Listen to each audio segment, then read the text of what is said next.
Pod of the Dead Network.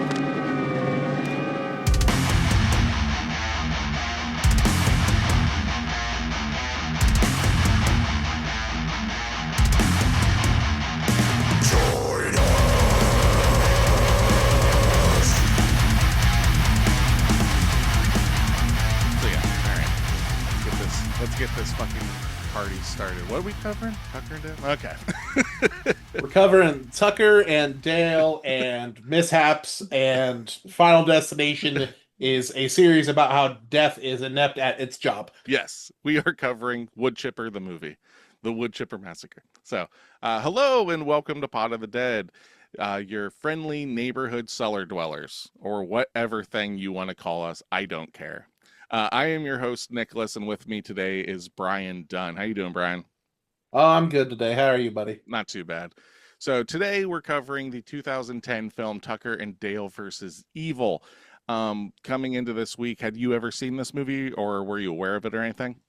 I had seen DVDs of this everywhere, and I was like, this looks like a film I would really enjoy. Hey, it's Sock from Reaper. I really like that show that lasted 2 seasons and no one watched because it was a WB product, so of course it got a second season.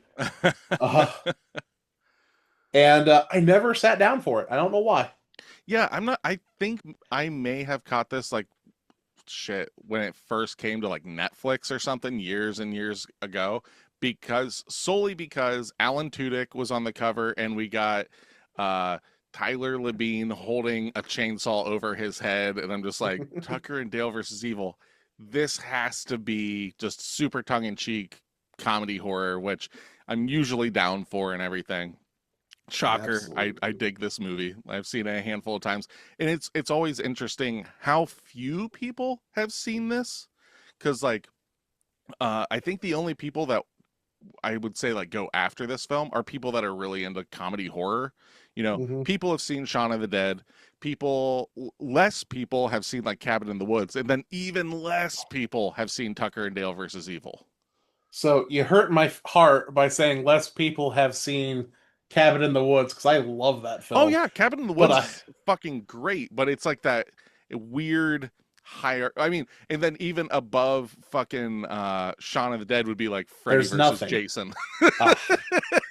No, Shaun of the Dead to me is like a perfect film. Oh, 100%. Like it turned me into an Edgar Wright fan, and then I went back and watched Spaced, and then Hot Fuzz, and then and then just every goddamn movie that him or Simon Pegg or Nick Frost or Dylan Moran, like it was just like that's how I learned about Black Books. That's how I learned about all these different things, and it ruined me. So what I'm hearing is you want to do acid and play Resident Evil. Oh, we can stop the podcast right now. Oh yeah, all the rave music. Yeah, gonna have Nick Frost and military fatigues just bursting through the door. Hell yeah. I love the fact that Nick Frost in that show is basically every military psycho Japanese student in an anime. Oh yeah, it's fucking nuts. Like, and it weirdly it still holds up in a way because it's just like about a group of friends. There are like the Resident Evil thing and like the rave culture thing, but like beyond that, it's just about slacker people living in an apartment complex, and it just kind of works. Yeah, because it's grounded so much that it just feels like something you would do with your friends. Like the main character doesn't have this extreme interesting job. He fucking works at a comic book store. Yeah. And if I remember correctly, he dresses up as the mascot and dances around outside to draw in customers. Yeah. And I know people who have done that. Yeah, I think it personally encapsulates like that early 20s, like directionless, like I just want to do something kind of thing. And there have been plenty of things that have done that. I mean, we were just talking about like Clerks and stuff. It all kind of fits into that thing. Tucker and Dale, though, it kind of goes the opposite direction. You do have those early 20s people, but they are your fucking college kids. Hey, college kids. Yeah. College kids! We got your friend! Yeah, talking about that, the We Got Your Friend thing, the amount of fucking like Easter eggs in this film, references to other horror films and stuff, is crazy. Like your cast of characters, it's basically just your college kids are just picked up versions from like the Friday the 13th, grouping of just like kind of aloof, like, I don't know what's going on. All that kind of stuff. You've got Texas Chainsaw Massacre, like like obviously chainsaw over the head stuff. Yeah. The fucking cabin is straight up the cabin from the Evil Dead. Yeah.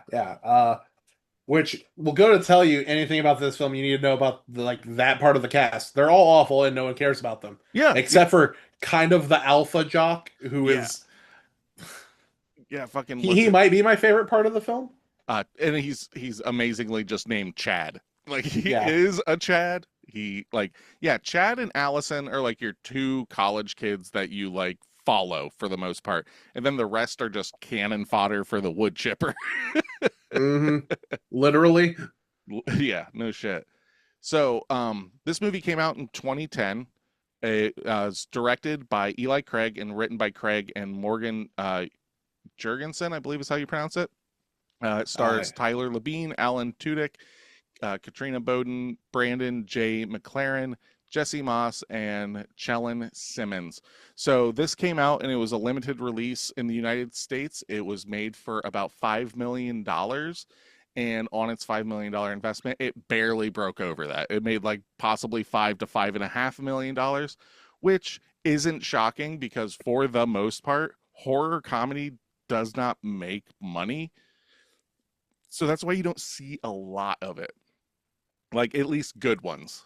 Because it's that weird breakdown of horror comedy is both the best kind of horror in terms of like going to theaters, because like I think it's like the most communal experience you'll get with horror. Yeah. And also comedy's so subjective. Yeah. People have a stick up their ass a lot of the time. Yeah, and it's that thing of like, for horror comedy to work, it has to do two different things really well. It has to be like the horror has to work. It doesn't need to be horrific, but like the over the topness of the horror has to work. And then the comedy has to hit. And if either one of those falter, you're just going to go like, meh. But that's why films like, like we said, Shaun of the Dead and the like, or like Cooties with Elijah Wood. I don't know if you've ever seen that. Not seen Cooties. Dude, I've heard about it. That movie is so stupid funny, but like it's done. The only way I can describe it is like, it's, hey, let's get all these people that can be comedic. I mean, like Dwight Schrute is in it. I can't remember his name. Rainn Wilson. Yeah. He's in it, and he's like a fucking like gym teacher and just like alpha jock kind of. It's so fucking funny, but it's basically made to be like a serious zombie movie. It just so happens to have like comedic actors in it. Yeah. Kind of like Shaun of the Dead is. Like Shaun of the Dead is like it is a fucking legit zombie film, and it hits like emotional points at like later points in the film. But like it just so happens that these guys are fucking hilarious. Yeah, I mean, I can't say how much good Shaun of the Dead did, I think, for horror as a whole, and probably for Edgar Wright as a whole, considering just films that like everyone that touched that film went on to better things, it feels like. Because I can think of films that I saw just because Simon Pegg were in them. Run, Fat Boy, Run. Yes, that one's so good. Yeah, Run, Fat Boy, Run's a classic. All the rest of the Cornetto trilogy. Simon Pegg elevated the Mission Impossible films. I'll come clean here. I have never seen a Mission Impossible film. Not my God. One. Mission Impossible is my Fast and the Furious. I know they're dumb. I know they're over the top, but I've watched them since I was a kid, and the only one I haven't seen is the newest one, which it's just because I don't want to sit in a theater for 3 hours. I'll watch it at home. But yeah, I will watch anything that Simon Pegg's in damn near. What? He was in fucking the Star Trek movies. Yeah, he was in Star Trek and Star Wars because he voices a character in the Star Wars. He is. I'm pretty sure he is the alpha nerd. Like realistically, he got to be the kid that loves all of that stuff and just literally got to be in all of that stuff. Yeah, Paul is a true film. It's not fiction. It's just Simon Pegg and Nick Frost hanging out. Yeah, with Seth Rogen, the pot smoking alien. Yeah, as you do. As you do. But yeah, so like I mentioned earlier, Alan Tudyk is the reason that I checked this out. So my introduction to Alan Tudyk was like Firefly, Mhm. which you can take or leave. There's high points in it. There's ultimately like a lot of low points, but I always liked his character, and there were a lot of fucking like random shits that I'd seen him in that just kind of fucking caught me off guard. Like, he was in Death at a Funeral. He was in A Knight's Tale and all that stuff. Like, so like, there's just like something about like seeing him, and I was just like, oh fuck, yeah, yeah, yeah, that guy. I'm gonna check that. I'm gonna check that guy out. Yeah. And you got that with a chainsaw all day. And like I said, like I saw this like it was probably like 2011, 2012 whenever it hit like Netflix or whatever. Hmm. I did not know what I was in for, which is the best like inversion that it could have been. I can't think of a way that you make this movie at this time on its budget that it just kind of does better. Yeah. Um, if we're gonna throw out Knight's Tale, I have to talk about it because I love that film. It is the dude's romantic comedy, and I'm all for it because I wanted to see it at like 12 because I was like, oh, it's a film about knights. Let's Yeah. go. And just he is like the lifeblood of that film for me. Yeah, he carries it in like in the comedic aspect. Yeah. And Serenity and Firefly, I've talked to you about this. I'll Yeah. kill my nerd cred here. I don't like them. It's the only Uh, Joss Whedon thing that I like outside of he co-wrote Cabin in the Woods. so Cabin in the Woods is cool. I grew up with Buffy the Vampire Slayer, so there's a special part That- of my heart that's dedicated to it. That's fair. Probably because I can't ever remember her last name. Allison, who plays Willow, is like my childhood crush. Oh yeah, yeah. The she went on to be in How I Met Your Mother, right? That chick. Yep, she Okay. also hosted the Penn and Teller Fool Us show, which Okay. if you've never seen Penn and Teller live, great show. Oh, nice. Um, but enough glazing Joss Whedon for stuff he really didn't do, Yeah, except I just except rip off Outlaw Star. I was gonna say I've never really been a big fan of his. He's one of those guys though that like for some reason at one point like all nerds loved him, and it was just like in a way like people were like, oh, Joss Whedon's going to do an Avengers film. Joss Whedon, Joss Whedon. I was just like, I don't get it. I really don't get why people like this guy. And I think it was specifically because of Buffy the Vampire Slayer, you know. And we covered that film way fucking back. So if you want to hear like three people slam dunk on that fucking movie, go right ahead. It's back there. But Yeah, be kind. there's It's one 30 of our early seconds. episodes. There's 30 seconds of that film that are worth watching, and it's the death scene from Paul Rubens. Hmm. Absolutely. Or how about Ben Affleck getting 80 yard and it's not even his voice? He's in the basketball game that sees the vampire and hands the ball off. And he's like, oh, gross. It has been so long since I've seen that film. I had no clue about that. That's the only time he's in the movie. And there's Oh, actually an interview with him where he's like, I must have been fucking horrible because I say, like, oh, gross here. And they literally dubbed over someone else saying the lines on him. I would love it if it was like the worst possible dub over, and it's like someone who totally, in no way, shape, or form should sound like him. It's like Oh, some yeah. 80-year-old man. Gross. It's just like someone with like a really broken accent, like on top Yes. of, or Someone just a who, different language. yeah, English is like their fourth language. It's like they took something out of a Kurosawa film and just put it over top of it.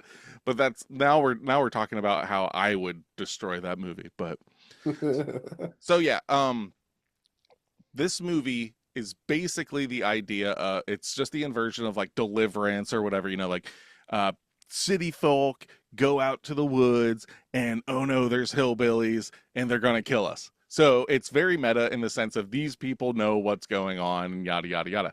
Turns out that we just had Tucker and Dale are just the most loving, bromanced out dudes that are just like, I spent all my money to get this summer home. We're going up there. Like when they're talking to the sheriff or whatever, it's like, Mm-hmm. we're just going up. We're just going to fish and work on it and everything. And I fucking always, every time I watch this, when they run into the college kids at the gas station and fucking is it Tucker? Tucker is Tyler Labine, right? Yeah, because Dale is the one I like. Okay, so Dale, well no, so Dale is Alan Tudyk? It's Tudyk, yes. Okay, so Tucker is going up to chat up the girls and he's holding a scythe and just kind of like, where you college kids going? Just starts cackling in like the most uncomfortable way ever. Yeah. That sets the tone for what's about to happen in this movie of just being absurd to the point of, college kids fucking impaling themselves on trees, on spears, accidentally shooting themselves in the face with a gun because they didn't have the fucking safety off. So I just double checked it. We totally got them mixed up. Let's rewind it back. Okay, so Alan Tudyk, I'm fucking with you. Alan Tudyk is Tucker, right? Alan Tudyk is Tucker. I was trying Socks is Dale. Because I was gonna say I thought that like Tyler Labine, who plays Dale, I could almost hear him nonstop just going, Tucker, Tucker, and that's how I was trying to remember the names. See, for me, it's I don't know why. I just constantly think of them as like this loving couple that no one understands. Yeah, it's definitely this him and Tucky. Yeah, if Dale wasn't like hot for the fucking college chicks and stuff like that, if you took that out of this could be like almost like a Jennifer's Body kind of movie where it's like got like queer undertones and stuff, which it like because it doesn't play on it like too like outlandishly or anything. Like their love for each other is like just it's got a nice heart to it, I guess is the best way to put it, And I mean, you could still read that technically, because I mean, Alan Tudyk does give him advice all the time on women that seems to kind of be wrong. And maybe he's just like, maybe he'll get tired and then he can have we can just grow old together. Yeah, exactly. But remember, Tucker, he knows his way with the ladies. That's what like Dale keeps saying. He's like, he's the good talker. And he's fucking horrible at all of it. Like dragging the legs of a kid up to the. Well, you may have wondered how we got here. Yeah, but also at this point, you realize Dale's kind of an idiot. So maybe it's all been a facade. I think that's my headcanon is that Alan Tudyk's character is in love with Dale, and he's just trying to kind of hold him back, be like, I just want him to be mine for a little while longer. Doesn't want Dale to ride off into the sunset, which I get it. Dale's a good guy. Tucker's a good guy. I love these guys. They're good guys. There's always been talks about a possible sequel to this film, which it's one of those things that I don't necessarily want, because it just kind of does its thing. I don't want it to be forced in any way, because this is one of those movies that you just happen upon. You don't expect anything. I mean, the fucking the title of it is Tucker and Dale versus Evil, and you're like, all right, this might be a bargain bin film. But like it does its thing. It's in and out in like 90 minutes. What more do you want? You get like over the top gore. You get fucking like stupid situational comedy. You get the like Final Destination-esque like happenstance kills non-fucking stop. Yeah, see, and that's where I guess me making that joke in the beginning kind of works, because if there was a sequel to this, I would probably like, I'm already kind of, this film's fine. It's like a 5 or a 6 out of 10 for me kind of Yeah. thing. But if it went on, I would probably hate it because I'm like, happenstance can only happen so much Yeah. being funny before it's just like, you've shown your ass, like, either move on to something new or be done. The only way that a sequel for this works is if they turn it into like a fucking crime noir. It's just like all black and white. Just like fucking Tucker like smoking a cigarette talking about like, oh yeah, those times, and then that fucking bombshell walked in. Like just do it that way. I'd be okay Yeah. with that. Oh, hi, Dale. That's my wife. God. She loves me like the city loves me. Yeah, just do it that way. I'm okay with that. But yeah, so what's your like of all of the absurd kills in this film, what's like your tops? Like it doesn't need to be top 3, it doesn't need to be top 1, but like what are the ones that just like either A just work for you or like however you want to kind of view it? Um, so as we covered just absurd films beforehand, I like the more grounded stuff in this one to some degree. Okay. Um, the kid falling and impaling himself, I think, is very fun. And it's not necessarily a death, but the girl just like, damn it, I need my cigarette. She takes a cigarette while in the burning house, and she's like, oh, this is fine. Like, I get it. And then she blows up. Yeah. Okay. Also, the kid shooting himself is it's a good pop right there and there. Oh, okay, let's go. Well, and I love the fact that he shoots himself in the face and Tucker is so pissed at Dale because he's like, why were you telling him to turn off the safety? Like he was going to shoot us. You're such a damn good Samaritan. I mean, obviously, my favorite one is the reason for the season in this film, and it's the kid that's going to stab Tucker and dives into the wood chipper and coats, I think her name's Chloe, in blood. Yeah. It's so fucking like, that is like, you see that clip and it's like, that's the movie. That's what this movie is. My second. And I think that one falls flat for me just because I have seen it too many times outside of the film. Yeah, that's fair. That's fair. But like, I mean, you don't like that though is just absurd. And the fact that like, how it plays out, he's trying to pull him out is he's just continues to get coated in blood. It shuts down. He's like, "Are you okay?" Clearly not. Another one, it's kind of a build up to a kill. It's not the kill itself, but when let me find their names real quick. When Jason and Chloe are sneaking up on the house when basically Allison is having Chad and Dale sit down and talk about their feelings, right? Mm-hmm. When Jason and Chloe are sneaking up to the house and everything, he's like looking in and she's like talking to him. He's like, "Damn it, woman. Can't you just chill the fuck out for a second?" Like he's just like so fucking cut and dry with her, just like blows up on her. I love that. They come fucking busting in. Weed whacker to the face. Like so fucking funny. That one only hurts personally because so we're both wrestling fans on this show. Oh yes. I have seen what a weed whacker does to a dude's chest, Mm-hmm. and it's gnarly. Yeah, it's deathmatch disgusting. wrestling. Yeah. I've grown up out of that stuff. I can't stand it anymore. Yeah, no, it's kind of interesting parallel with deathmatch wrestling and horror film. Well, just wrestling and horror films in general. Mm-hmm. They're these umbrellas and they can go as extreme as you want, or they can go like maybe you're all about just the story of it, or maybe like that's the big thing with like wrestling and horror is like there's an episode to be had in that we can like talk about those parallels.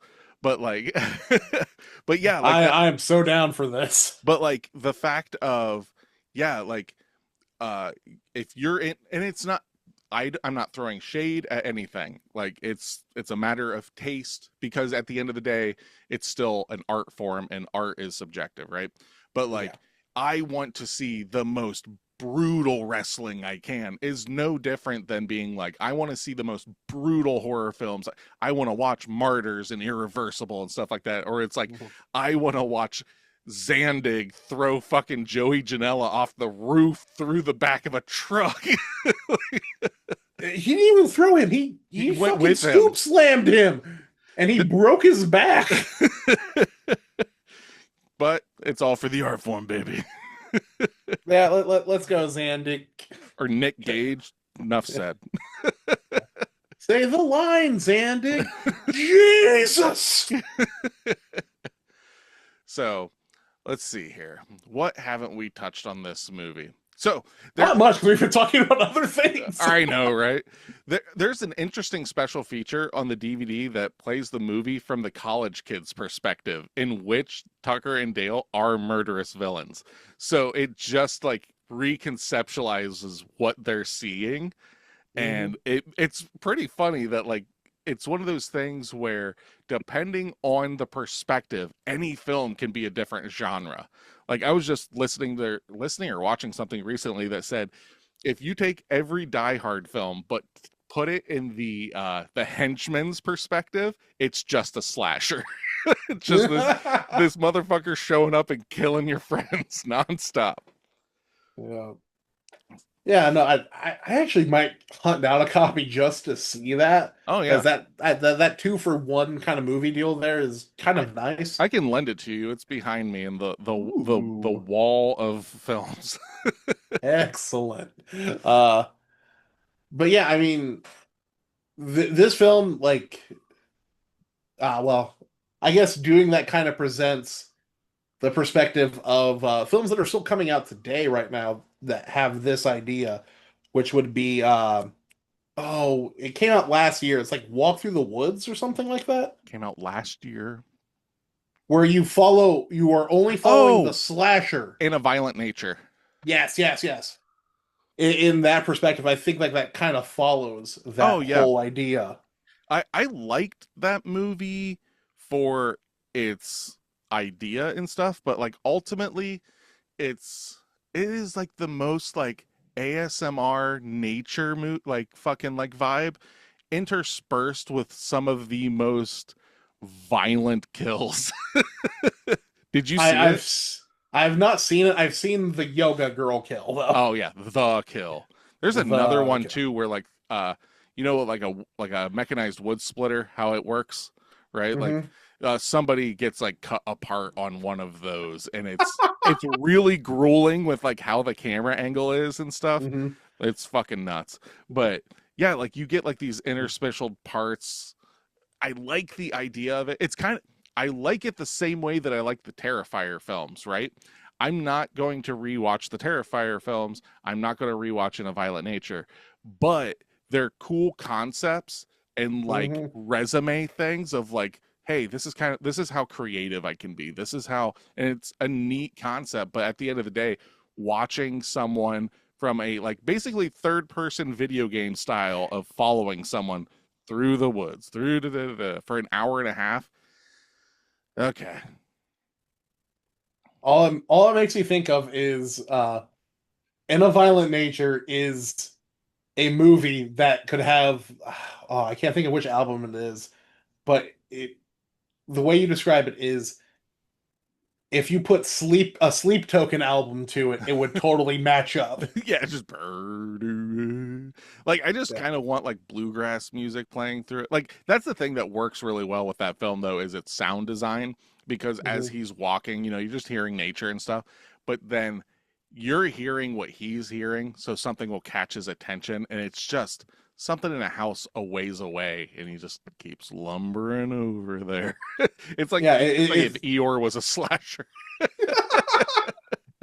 Yeah, it is literally, man, I wonder what Jason does 90% of the film. Yes. Well, it turns out he fucking walks around and is like, man, I miss people. Oh, yeah. People! Yep. It's 100% that. It is literally like that, you know, the guy just don't go in that woods. There's this crazy curse, you know.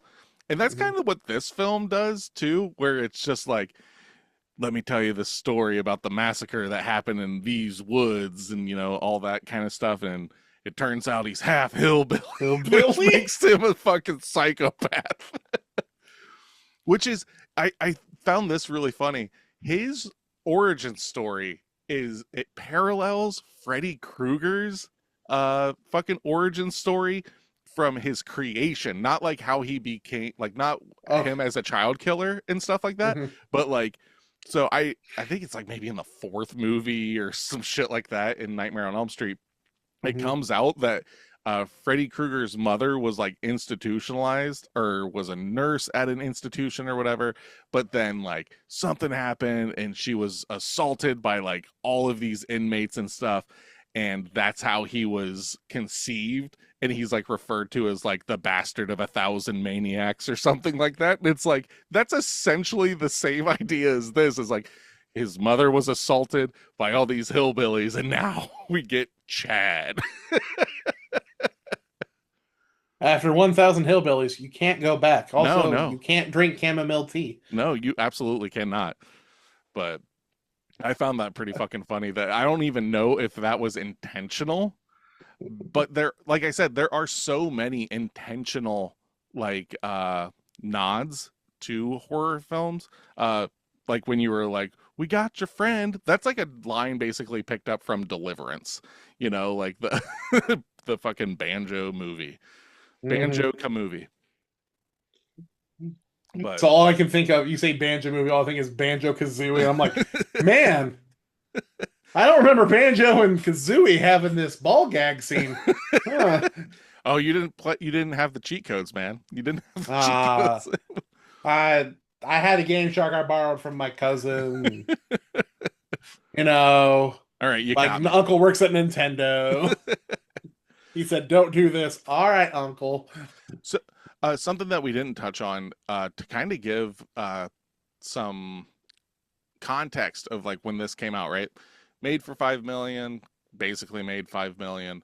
So 2010 is an interesting year for horror. So I'll just kind of go from the top down of like what was popular in the box office.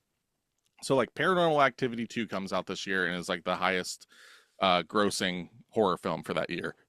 It's the best of that series because the dog actor is fantastic. I don't think I've seen the second one because I despise the first one so much. I've been told to watch the second one and I have it because I bought like a box set of them like when we covered the movie. The second one doesn't have a main character who is just a complete ass the whole time. Yeah, a weird like Giga Chad sex pest kind of dude. Yeah, doesn't have that. Okay, that's good. Nightmare on Elm Street, funny enough, reboot came out that year, which I've not watched. I heard it's actually not bad if you get over like it's not Robert Englund and stuff. That's fine. I like Freddy as the child killer, not the child pedophile feeler. Yeah, that's the thing that I've heard about it, and it's one of those things like I don't tend to watch a lot of slasher reboots and the like because they always come really short, except the Friday the 13th reboot that they did was fucking slaps. I've heard it's good. I like the fact that they explain how he gets around so quickly and it works. That, it is the best it could have been, right? Like I mean, Friday the 13th is one of those series that like the film you're watching does not care about any of the movies that came out before it. Like it's just like this is him now. But man, oh man, that kid that was in Supernatural that's in that film, I think he's going to go places. Yeah, he's going to go to Supernatural forever. My father is currently going through that, and he's on season 12, and he's like, "How is there 2 more seasons of this show?" God, I watched like the first like maybe 5 seasons. I liked it. Neat. I liked it the most when it was just Monster of the Week. You know, and I like Jensen Ackles. Like, I think he's a fucking phenomenal actor. Like, I think he's great as Red Hood in the Batman animated film Under the Red Hood. He's great. Yes. And then they redid that film and changed the voice actor or something. Oh, I didn't know that. That sucks. He in the newest like Justice League Infinity War whatever bullshit crossover film they have. Yeah. He voices Batman. Oh, well, I can get down with him being Batman. I'd be okay with that. It works. But also that year you got The Wolfman that came out from Universal. Resident Evil Afterlife. I don't even know what number that is. We are definitely going to cover Resident Evil, the first film at least, at some point. Are we going to take acid before? Goddamn right we are. Hell yeah! Saw 3D, The Last Exorcism, Legion, The Crazies, which is actually a pretty dope movie. If you haven't seen that, it's a remake of a George Romero film. It stars Timothy Olyphant, and it's kind of like a zombie infection movie that it's like this town gets quarantined because something happens in the water, and it's actually pretty good. I haven't seen it in a while, so I don't know how well it holds up, but I remember being like surprised at how well it was made. Are you saying it's Cabin Fever with less Sean? Kind of. It definitely has like a Cabin Fever vibe. It's not as Eli Roth as Cabin Fever is, where like so it might be good. Yeah, true. Depends on taste. But the one that definitely catches my attention is this is the year that Human Centipede comes out. Which, okay, if you haven't seen Human Centipede, this is what I would tell somebody. It's not as bad as you expect it to be. No. It is possibly the most overhyped movie that then in its sequels goes, oh, this is what you wanted it to be. It just goes fucking as hard as it can. But if you've heard about it and everything and you're like, I don't know, you're not going to actually see someone poop in someone's mouth. If you want that, those movies exist. And Pornhub exists. Yeah, the sequels exist. What I remember the most from Human Centipede is the doctor just being kind of funny. Oh yeah, especially when the police are there. Drink your water, like damn you, drink it. Just the fucking absurdity of like the German evil scientist guy, and just like it is like again, this kind of goes back to like in concept. Sure, why not? Like I remember when like the trailer for this came out, I was like, "There's no fucking way." I have to see this. Yeah. I will legit say there's one scary part of that film for me, and it's the pool cover scene in that. But yeah, there is like it definitely does well with like tension and stuff when it needs to, and like it's definitely one of those movies also that it's grosser because of what your brain does to you. Like it's for lack of a better just term. Goofy otherwise. Yeah, for lack of a better term, it's about as tasteful as it could be. Yeah. I would honestly say in like if you're going to take it as a whole and not pick just a couple of good parts, Human Centipede is really boring for like what it tries to tell you that it's coming out of it. Yes. And that's where I'm saying like the hype of it. I don't think it's the film's fault or anything like that. It's just like people kind of playing telephone with it. It's like, oh my God, it's this. And then someone's like, I can't believe they did this. I can't. And it just keeps getting bigger and bigger. So like I saw it like the moment it came to DVDs. So like there was like a little hype. So I was able to like watch it and just be like, oh yeah, like it was all right. It was okay. It happened. So many people that were like, oh, I've never watched that. It sounds so gross. It's like, okay, somebody really blew it up on you. And like, obviously, like the idea behind it's gross, you know, like I love the South Park episode that that plays off of it. Yes. All it makes me think of is I think it's Black Swan that has the line of ass to ass. Oh no, you're close. That is actually from oh my God, Requiem for a Dream. For a Dream. Yes, yeah. It's Jennifer Connelly when she's selling her body for heroin and stuff at like the weird like sex den. Ass to ass. And I can't watch that film because that line is so funny to me. And I know the rest of the film is supposed to be very depressing. Well, and that's like the valley of her story and everything, but it's that his delivery of that line is ass so to ass. Yep, and it's just like all this like boom boom like music in the background. It's really intense, you know. And yeah, it's super sad what's happening, but just ass to ass. That's gonna be my ringtone. Oh, hey mom, how's it going? Like my ringtone bothers my family if only because it's just wow, that was awful. I I can't don't imagine I, ass to I don't ass. even have a ringtone. It's always on fucking vibrate. So, but yeah, 2010, not a fucking banger of a year. There's like the Let the Right One In remake, like a lot of that kind of stuff. Like Hmm. it's kind of trying to figure itself out at this point because we're after the quote unquote torture porn era, right? Like we're getting like our third Saw and all this shit. Yeah. And Um. we haven't gotten into like the mid like teens and stuff where you start getting things like The Witch and all that. So it's just kind of fumbling around trying to find it itself, and that's where you get Tucker and Dale. Yeah, it's throw everything against the wall, see what sticks. Absolutely. But um realistically, this is like the third part and the last part of our summer camp series. And what's really interesting is like for for being like out in the woods and everything, I think it does a pretty good job of feeling like summer in this movie. Mm.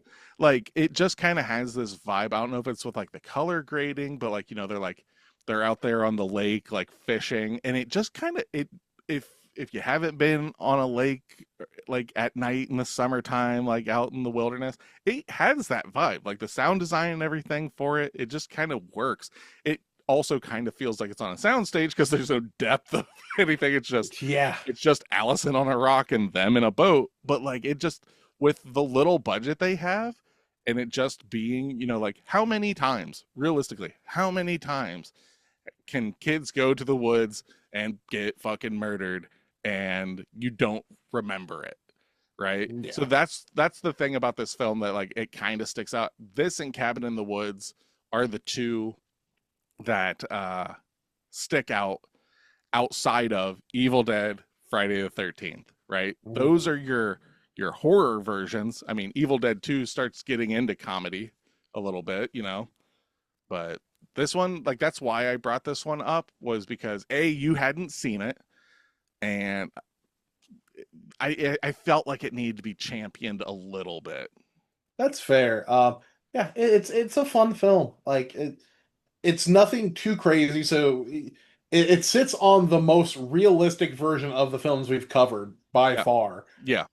Um, and yeah, it's a summertime slasher. The film is itself is well, not slasher per se, but Kind of it's it's a it just, backwards slasher. Like it's really hard to yeah, quantify. yeah. It is its own beast. Yeah, you're gonna love it or hate it. Like if you don't like horror comedy, it's just not gonna work for you, right? No, not at all. And even so, like I mean, if you just kind of tried to make this serious, it wouldn't work either. Like it's just like a weird like you're not getting these films anymore though either. You're not getting $5 million horror comedy films.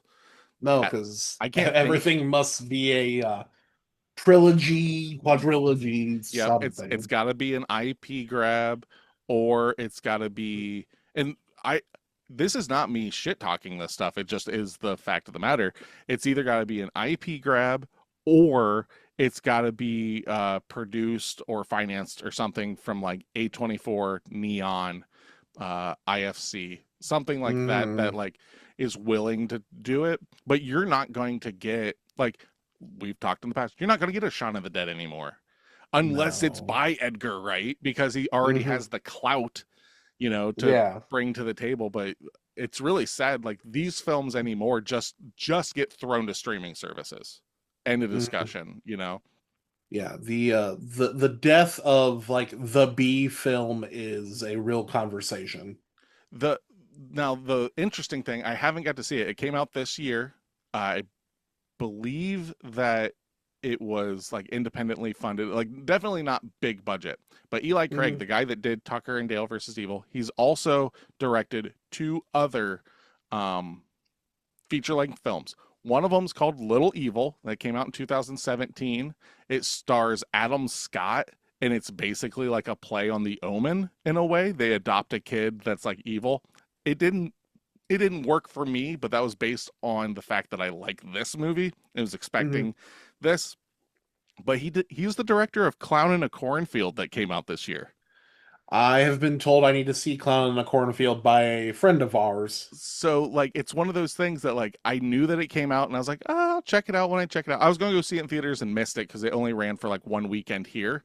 Boo. But the fact that I know that the creator of Tucker and Dale versus Evil is the one that directed it definitely makes me more interested in seeing it, just because like I get a vibe. All right. This is, even if it gets close to this kind of stuff, it'll be fun. Yeah, and that's all you can really ask for out of a film like this. Like you weren't reading the title, going in and being like Tucker and Dale versus Evil, shit my pants scary. Yeah. No, it's you again, everything we have covered has been pretty much you read the title of the film like, okay, I know what I'm in for. Yes, absolutely. And like you have to, because if you name this movie, I don't fucking know, Infinity Pool, and like you try to be funny, like it's not going to work. Like you have to just wear it on your sleeve. Like this is going to be tongue in cheek. Yeah.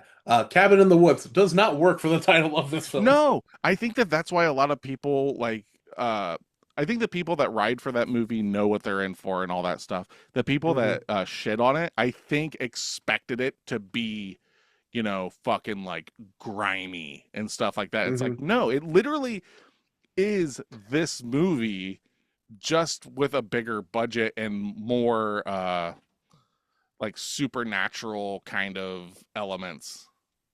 I feel like that movie is just a love letter to this style of film. Oh, absolutely. And that's all it needs to be. And Cabin in the Woods came out a year after this. So like this came out, then Cabin in the Woods came out. Granted, like I guarantee it wasn't just like, oh, we saw this small budget film, let's just do a film like it. You're wrong. Joss Whedon is a hack, and that is exactly what he did. Probably could very well be. But he copied Outlaw Star, and he's copied Tucker and Dale versus Evil. The big thing, though, like the reason I will ride for Cabin in the Woods, though, is because it's not just Joss Whedon. Like he didn't direct it. Drew Goddard directed that. And it's written by Drew Goddard and Joss Whedon. So Joss Whedon, I think, kind of like helped a little bit. He helped produce it and like gave some notes on the writing, but like it's a Drew Goddard film. Is this the Ben Affleck sitting on the couch eating Doritos and smoking pot? That's that's what I feel, right? Yeah. So I mean, Drew Goddard doesn't have, in my opinion, the greatest track record of movies. He wrote Cloverfield, Cabin in the Woods, World War Z. Well, I mean, depends on taste. Not for me. Okay, Cloverfield, Cabin in the Woods, World War Z, The Martian, Bad Times at the El Royale, and then Project Hail Mary that comes out next year. I have seen one other of those films, and I actually enjoyed it, and that was the first one. Now, Cloverfield. Yeah. I think the first Cloverfield is, especially at the time where we were seeing a lot of I can't think what they're called now. Paranormal Activities. Yeah. It was a different version of that. It wasn't ghosts. It wasn't the spooky house. It was a kaiju attack and living through the middle of that. And I think that was at least interesting. Yeah. You would really like Drew Goddard, though. We're not doing a whole episode on Drew Goddard and stuff, but like you would really like it because he wrote 5 episodes of Buffy the Vampire Slayer. He wrote 5 episodes of Angel. He basically like worked with Joss Whedon a lot.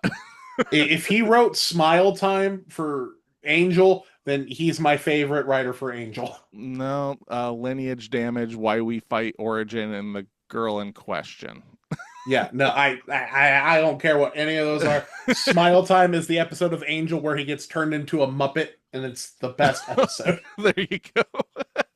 I might have to go back and watch that. You don't need context for anything else in that series. Watch that episode and be like, maybe this wasn't so bad. And then he watched a couple of the other ones, like, this is melodramatic and dumb as fuck. See, I couldn't get into a lot of the CW stuff because of that. Like they always felt like Charmed and Seventh Heaven, like even when they tried to be dark and stuff. But all that being said, going back to Supernatural, the episode where Jen Eccleston's character gets like was it like ghost sickness or whatever? He's scared of fucking everything.